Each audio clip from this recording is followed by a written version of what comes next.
don't know if there is a perfect application. I would say that as we look ahead, we're going to start seeing that people will not just view information or view data. You know, we talk about the ability to help you with your ideas and revolutionize how you deal with ideas and information, and make that a really engaging experience.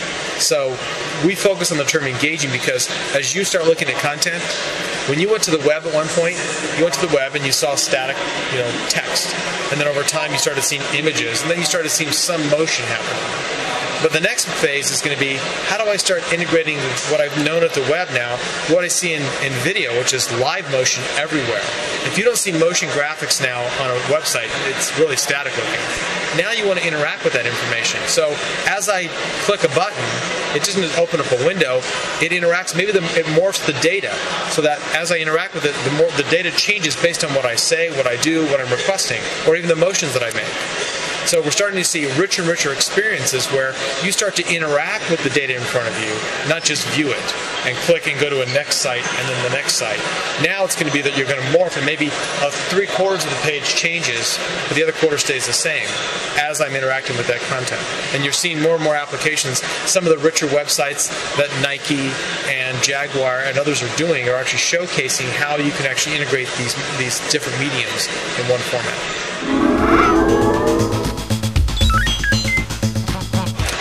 The web will be no different than any other space, and the whole world is moving to 3D.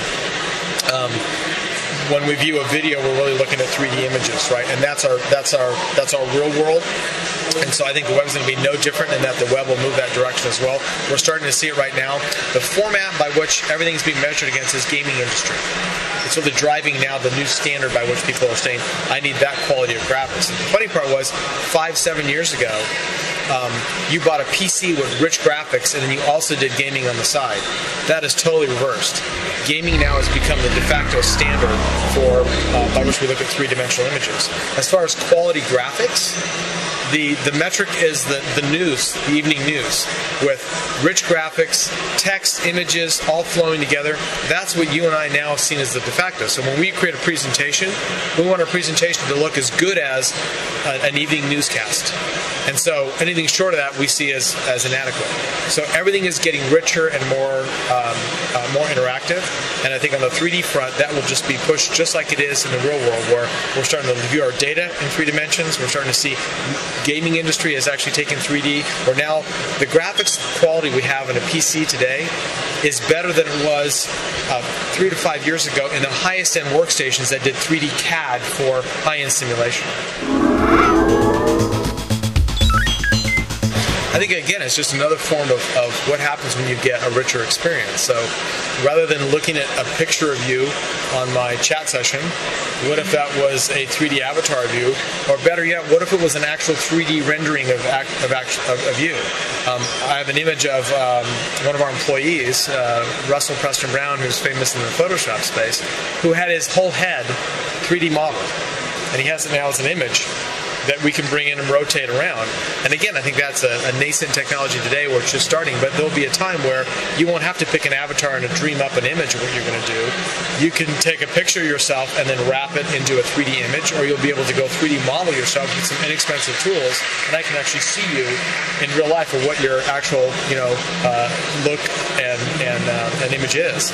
So I think that's going to change a lot of things about how we view data and how we actually interact with each other. In addition, I think you're starting to see collaboration be a key attribute, where if I can actually combine 3D with collaboration, now all of a sudden I can do real-time interaction with you that's more realistic than being an audio image with a still photograph sitting next to it. Key things you've seen is that we think 3D will be a key capability across all the portfolio. We certainly have Acrobat 3D capabilities today. We're looking at enhancing that further. We're looking at some of the combinations of 3D with some of the things around collaboration. You've seen that 3D now is being integrated into applications like Photoshop. And I think down the road, as we expand that, you'll see that 3D will find its way and filter its way into more of the portfolio. I can't pre-disclose exactly what we're doing on that front, but certainly that's the direction we're taking. We have not. No, we have not created a 3D creation tool. So we have not done, a Maya or an AutoCAD type application.